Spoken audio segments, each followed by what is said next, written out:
Bagaimana Tuhan membuat manusia? Nah, ini teman-teman bisa baca. Shalom Awam Kids, thank you banget nih. Pasti teman-teman udah nungguin kan episode-episode berikutnya. Nah, sekarang kita mau mulai Abam Kids hari ini bersama aku, Stefani dan Jayden. Oke, kita langsung mulai aja ya. Pertanyaan nomor 1. Pertanyaan nomor 1. Anak perempuan 12 tahun, kelas 7. Shalom Tiffany, saya ingin bertanya. Lucifer kan ingin menyamai Tuhan dan hal ini tidak dapat dimaafkan lagi. Tetapi, jika ada seorang manusia yang ingin menyamai Tuhan, apakah dia tidak akan diampuni lagi seperti Lucifer? Manusia pertama yang diciptakan oleh Allah adalah Adam. Lalu ia merasa kesepian hingga Allah memberikannya seorang perempuan yang bernama Hawa. Lama tidak kemudian, Adam dan Hawa memiliki anak yaitu Kain dan Habel. Karena Kain membunuh Habel, jadi anak Adam dan Hawa hanya tersisa Kain. Lalu Kain menikah dengan perempuan. Tetapi yang menjadi pertanyaan adalah, apakah Tuhan menciptakan manusia pertama selain Adam dan Hawa? Karena diceritakan di Alkitab bahwa Kain menikah dengan seorang perempuan yang bukan anaknya Adam dan Hawa. Jadi, seharusnya perempuan yang menikah dengan Kain memiliki orang tua berbeda. Hanya ini yang saya ingin tanyakan kepada Tiffany. Terima kasih Tiffany sudah menjadi cici yang bisa menjadi teladan yang baik dan bijaksana bagi kita semua. Tiffany juga selalu tabah menghadapi semua masalah yang menimpa Tiffany.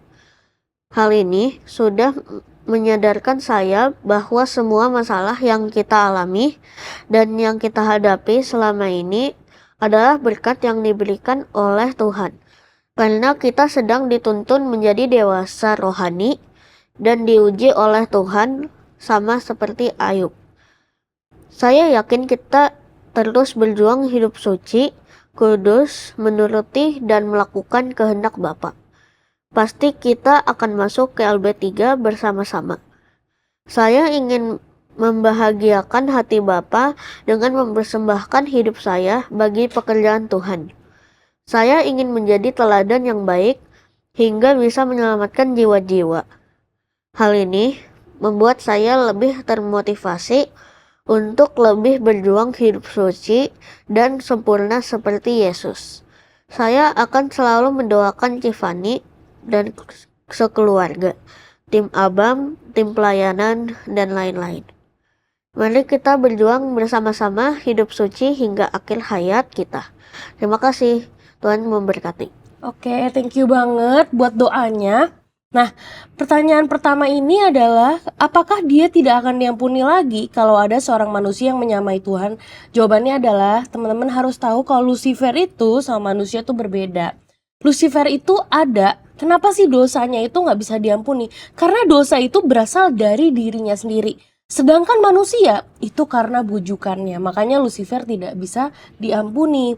Nah, yang kedua teman-teman, tidak pernah loh ada disebut kalau Adam itu kesepian. Jadi Tuhan itu merasa bahwa manusia itu butuh penolong. Tidak baik untuk manusia itu seorang diri. Sehingga di sini pertanyaan yang kedua adalah, apakah Tuhan menciptakan manusia pertama selain Adam dan Hawa? Jawabannya adalah pasti dia menikah dengan keturunan dari Adam dan Hawa. Kenapa? Karena tidak ada tulisan bahwa itu bukan dari Adam dan Hawa. Nah, umur Adam dan Hawa kan panjang sekali. Pasti anak-anaknya tuh banyak sekali, dan pada hari itu belum ada larangan untuk menikah bersama atau menikah dengan saudara sendiri.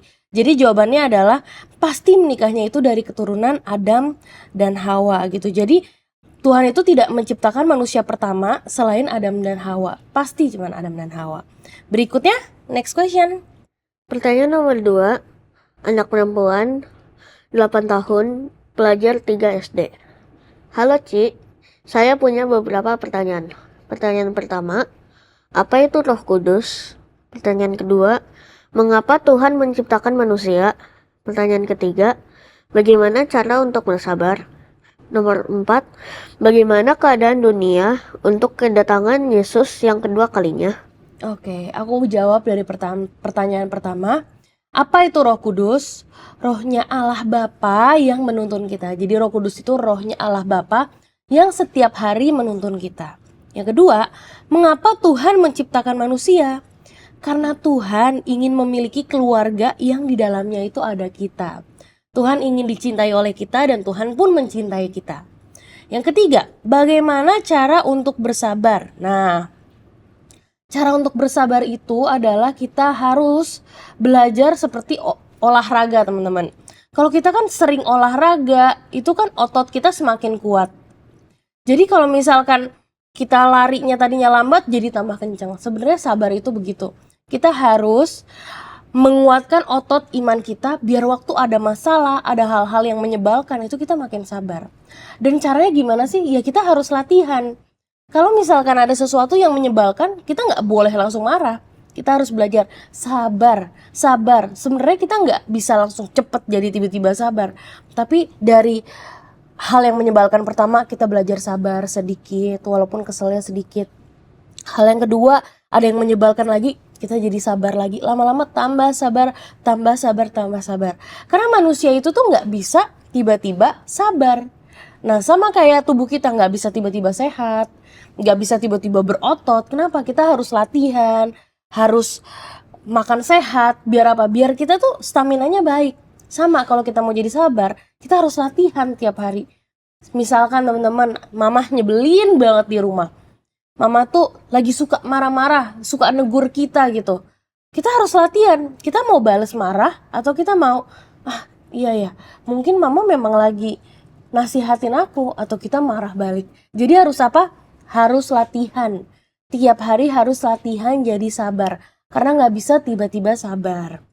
Nah, yang keempat ya, bagaimana keadaan dunia untuk kedatangan Yesus yang kedua kalinya? Gimana ya? Ya dunia tambah jahat sama kayak hari ini, ada perang di mana-mana. Dan ada tanda-tanda kedatangan Yesus yang dunia semakin jahat, orang-orang semakin egois, dan Tuhan itu akan datang bersama orang-orang yang sudah mati. Dan orang yang masih hidup dan berkenan itu akan diubahkan dalam sekejap. Dan orang-orang yang jahat itu akan ditinggal di bumi karena bumi ini akan jadi lautan api atau limnetopuros, akan menjadi lautan api. Jadi tanda-tandanya begitu. Sekarang kita lihat ya hari ini, tanda-tanda akhir zaman tuh udah ada. Ada perang, orang-orang semakin egois, mereka semakin mementingkan dirinya sendiri. Kamu bisa lihat di sosial media dimanapun kalau dunia tuh makin menyeramkan. Nah, akhirnya sebentar lagi Tuhan Yesus itu akan datang. Makanya kita harus bersiap-siap. Biar kita jadi orang-orang yang berkenan yang sekejap bisa diubahkan. Kita bisa pulang ke rumah Bapa. Tapi kalau kita jadi jahat, apa? Kita akan ditinggal di bumi ini yang akan menjadi lautan api. Oke? Next question. Pertanyaan nomor 3, anak laki-laki 10 tahun, pelajar 4 SD. Apa itu kehidupan? Dan mengapa di saat kita berdosa, kita merasakan hal aneh? Oke. Kehidupan itu adalah orang yang bersekutu dengan Tuhan yang nantinya akan boleh masuk kerajaan surga.